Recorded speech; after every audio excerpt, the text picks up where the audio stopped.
Hello दोस्तों, class 10th विज्ञान का जो 26 अक्टूबर को वीकली टेस्ट होना है उसके लिए वीकली टेस्ट मॉडल पेपर लेके आ गए हैं। इस मॉडल पेपर से आपको बहुत सारे क्वेश्चंस आपके वीकली टेस्ट में देखने के लिए मिलेगा।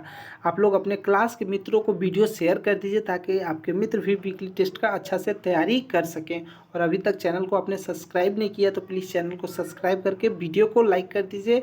इसी तरह का वीडियो हमारे चैनल पर आते रहेंगे। चलिए फटाफट क्वेश्चन नंबर 1 से स्टार्ट करते हैं।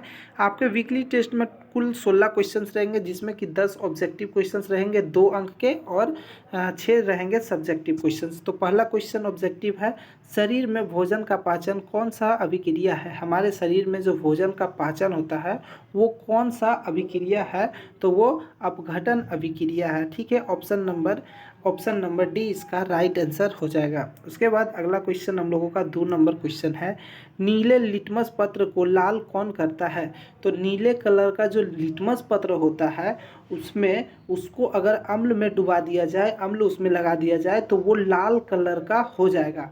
ठीक है, आप लोग अच्छा से याद कर लीजिएगा कि नीले लिटमस पत्र जो होता है उसमें अम्ल को लगा दिया जाए तो वो लाल हो जाएगा। और लाल लिटमस पत्र को नीला कौन करता है, तो क्षारक करता है। तो इसका जो सही उत्तर हो जाएगा वो हो जाएगा अम्ल, यानी कि ए, नीले को लाल में बदल देता है।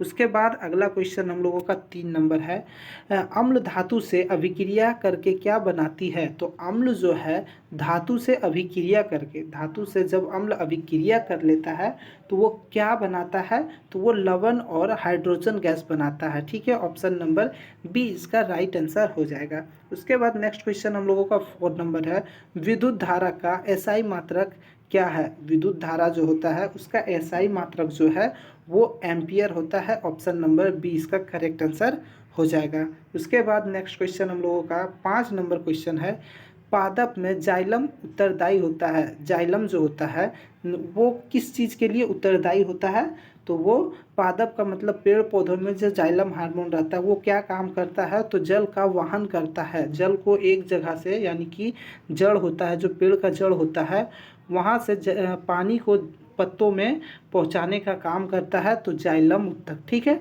तो जाइलम जल का वाहन, ऑप्शन नंबर ए इसका राइट आंसर हो जाएगा। उसके बाद अगला क्वेश्चन हम लोगों का 6 नंबर है, निम्नलिखित में से कौन सा पदार्थ लेंस बनाने के लिए प्रयुक्त नहीं किया जा सकता है। तो ऑप्शन जो हमारे पास है, ऑप्शन ए जल, कांच, प्लास्टिक और मिट्टी। तो जल का भी प्रयोग लेंस बनाने में किया जाता है, कांच का भी, प्लास्टिक का भी, लेकिन लेंस बनाने के लिए मिट्टी का प्रयोग नहीं किया जाता है। तो ऑप्शन नंबर डी हमारा राइट आंसर हो जाएगा कि मिट्टी का प्रयोग लेंस बनाने में नहीं किया जाता है। उसके बाद अगला क्वेश्चन हम लोगों का 7 नंबर है, वाहनों के प्रत्यक्ष दृश्य दर्पण के रूप में किस दर्पण का प्रयोग किया जाता है। यानी कि आप लोग देखे होंगे, हम कार जो होता है, बाइक जो होता है, उस समय एक आगे की तरफ इस तरह से बाइक में लगा हुआ रहता है आईना का तरह, जो कि पीछे का हिस्सा को दिखाता है, पीछे के बाइक को दिखाता है, जो भी गाड़ी रहता है पीछे वो दिखाता है। तो उसमें कौन सा दर्पण लगा हुआ होता है, तो उसमें जो है उत्तल दर्पण लगा हुआ होता है। और उत्तल दर्पण जो है वो क्या, वस्तु का छोटा प्रतिबिंब बनाता है, यानी कि ज़्यादा एरिया को वो दिखा सकता है, तो उत्तल दर्पण लगा हुआ होता है। उसके बाद अगला क्वेश्चन हम लोगों का 8 नंबर क्वेश्चन है, मानव नेत्र जिस भाग पर किसी वस्तु का प्रतिबिंब बनाते हैं वह, यानी कि मानव नेत्र में जो किसी वस्तु का प्रतिबिंब बनाता है उसे क्या कहते हैं, तो उसे दृष्टिपटल कहते हैं। ठीक है, ऑप्शन नंबर डी इसका करेक्ट आंसर हो जाएगा। उसके बाद नेक्स्ट क्वेश्चन हम लोगों का 9 नंबर है, पराग कोष में होते हैं। तो पराग कोष में क्या होता है, तो पराग कण। एकदम याद कर लीजिए, ये सब जो क्वेश्चंस है जो आपके वीकली टेस्ट में क्वेश्चंस आते हैं, ये सब क्वेश्चंस ये आपके बोर्ड एग्जाम के लिए भी उतना ही इम्पोर्टेंट है बच्चों। ठीक है, चलिए अब 10 नंबर क्वेश्चन है, दो तंत्रिका कोशिका के मध्य खाली स्थान को कहते हैं। तो दो तंत्रिका कोशिका जो हैं उसके खाली स्थान को क्या कहते हैं, तो सिनेपस कहते हैं। तो ये हो गया हम लोगों का ऑब्जेक्टिव क्वेश्चंस। अब सब्जेक्टिव क्वेश्चंस करते हैं। देखिए 2 क्वेश्चंस रहेंगे, 2 अंक के सब्जेक्टिव क्वेश्चंस।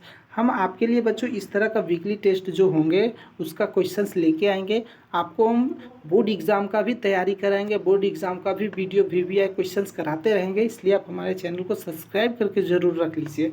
ठीक है, उसके बाद 11 नंबर क्वेश्चन है, विद्युत धारा के मात्रक की परिभाषा लिखिए। तो विद्युत धारा की मात्रक की जो परिभाषा होती है, विद्युत धारा का मात्रक एम्पियर है, ठीक है। उसके बाद एम्पियर किसी चालक में 1 सेकेंड में 1 कूलम आवेश प्रवाह से उत्पन्न विद्युत को 1 एम्पियर कहते हैं, ठीक है। उसके बाद अगला क्वेश्चन हम लोग का 12 नंबर है, भोजन के पाचन में लार क्या भूमिका है। लार का क्या भूमिका, यानी कि हम जो खाना खाते हैं तो उसमें लार जो रहता है उसका क्या भूमिका है।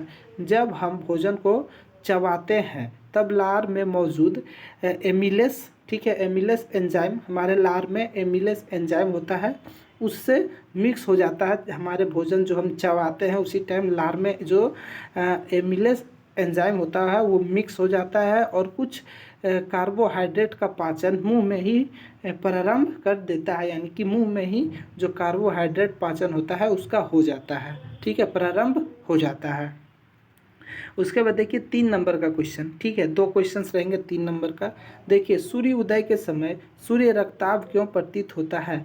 तो जब सूर्य उदय होता है या फिर जब सूर्य अस्त होता है तो उस समय देखते होंगे सूर्य पूरा एकदम लाल दिखता है, ठीक है, एकदम पूरा गोल एकदम लाल दिखता है। तो ऐसा क्यों दिखता है, देखिए यहाँ पे रीज़न लिखा हुआ है। ये क्वेश्चन ऑब्जेक्टिव में भी पूछे जाएंगे आपसे। प्रकाश के प्रकीर्णन के कारण सूर्योदय के समय सूर्य रक्ताभ प्रतीत होता है। सूर्योदय के समय सूर्य का प्रकाश वायुमंडल की अत्यधिक मोटी परतों से गुजरती है, ठीक है। हमारे पृथ्वी के चारों तरफ एकदम मोटी परत है वायुमंडल का, जिससे जिससे क्रॉस करके, जिसे अथी करके सूर्य का प्रकाश हमारे आंखों तक, धरती तक आता है, जो सबसे कम तरंग दैर्घ्य वाले नीले रंग का अत्यधिक परिकिरणन हो जाता है, यानी कि जो कि नीले रंग का जो प्रकाश होता है उसका प्रकीर्णन हो जाता है, वो हमारे वायुमंडल को जो मोटी परत है उसको पार नहीं कर पाता है, क्योंकि उसका तरंग दैर्घ्य कम होता है, ठीक है। अधिक तरंग दैर्घ्य वाला लाल रंग का प्रकीर्णन बहुत कम होता है। लाल रंग का जो होता है उसका जो तरंग दैर्घ्य है वो बहुत ज़्यादा होता है, जिसके कारण उसका प्रकीर्णन बहुत कम होता है, जिससे आँख तक केवल लाल रंग पहुँचता है। अतः सूर्योदय के समय सूर्य रक्ताभ प्रतीत होता है। तो क्या ब्लू रंग का जो होता है उसका तरंग दैर्घ्य कम होने के कारण वो वायुमंडल को पार नहीं कर पाता है, और लाल रंग का जो उसका तरंग दैर्घ्य ज़्यादा होता है, जो कि वो उसका प्रकीर्णन बहुत कम होता है, वो वायुमंडल को पार करके हमारे आंखों तक आता है, इसलिए सूर्य रक्ताभ प्रतीत होता है। रक्ताभ का मतलब लाल जो होता है, ठीक है। उसके बाद नेक्स्ट क्वेश्चन है, देख सकते हैं, प्रकाश के प्रवर्तन के नियम को लिखें। तो प्रकाश के प्रवर्तन के नियम को लिखना है। तो प्रकाश प्रवर्तन के 2 नियम होते हैं, आपतित किरण और प्रवर्तित किरण, ठीक है। प्रकाश के देख सकते हैं यहाँ पे चित्र भी बना हुआ है। ये एक दर्पण है या फिर चिकना सतह है, जिसमें कि आपतित किरण प्रकाश इस तरह से आया है और रिफ्लेक्ट होके वापस चला गया है। आईना में इसी तरह से होता है, प्रकाश आता है और टकरा के पार हो जाता है। तो ये जो आता है उसको आपतित किरण कहते हैं, और जो रिटर्न चला जाता है उसे प्रवर्तित किरण कहते हैं। और ये जो एक छोटा सा ये आता है लाइन, इसे अभिलंब कहते हैं। और जो जिस बिंदु पे ये सारा चीज़ हो रहा है उसे आपतन बिंदु कहते हैं, ठीक है। तो चलिए यहाँ क्वेश्चंस और आगे पढ़ते हैं। किरण तथा आपतन बिंदु पर डाला गया अभिलंब, ये डाला गया जो अभिलंब है तीनों एक ही समतल पर होते हैं, ठीक है, तीनों एक ही समतल पर हैं। आपतन कोण परावर्तन कोण के सदैव बराबर होता है। तो ये जो आपतन कोण है इस परावर्तन कोण के सदैव क्या होता है, बराबर होता है। आप ये पिक्चर बनाना भी सीख लीजिए, बहुत ही आसान है, ठीक है। ये पिक्चर अगर आप बना देंगे तो आपसे 3 नंबर का क्वेश्चंस बोर्ड एग्जाम में पूछे जाएंगे, ठीक है। दो लाइन लिखना है इस तरह से कि प्रकाश परावर्तन के 2 नियम होते हैं, आपतित किरण, प्रवर्तित किरण।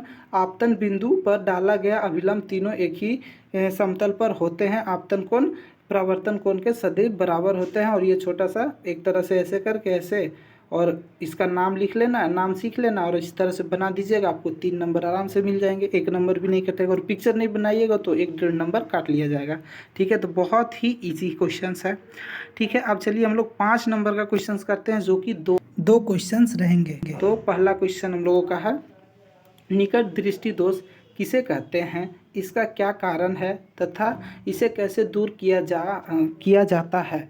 तो देखिए, वह दृष्टि दोष जिसके कारण कोई व्यक्ति निकट की वस्तु को स्पष्ट रूप से देखा जा सकता है। यानी कि देखिए, निकट दृष्टि का दोष से क्या होता है कि निकट का जो वस्तु है, सामने का जो वस्तु है, उसे बहुत ही आसानी से देखा जा सकता है, लेकिन दूर का जो वस्तु रहेगा वो नहीं नहीं दिखेगा, धुंधला दिखेगा। निकट दृष्टि दोष में ये होता है, ठीक है।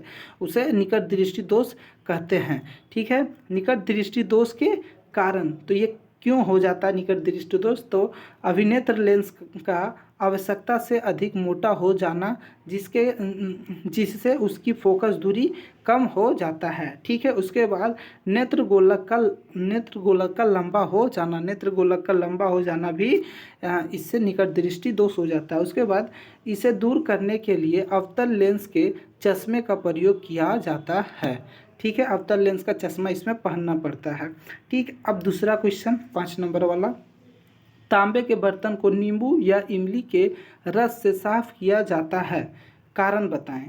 तो तांबे का जो बर्तन होता है उसे नींबू या इमली का रस से साफ किया जाता है, उस पर हरे कलर का परत जम जाता है। तो ऐसा क्यों किया जाता है? तो तांबा पर क्षारकीय कॉपर कार्बोनेट की लेयर बन जाती है, ठीक है।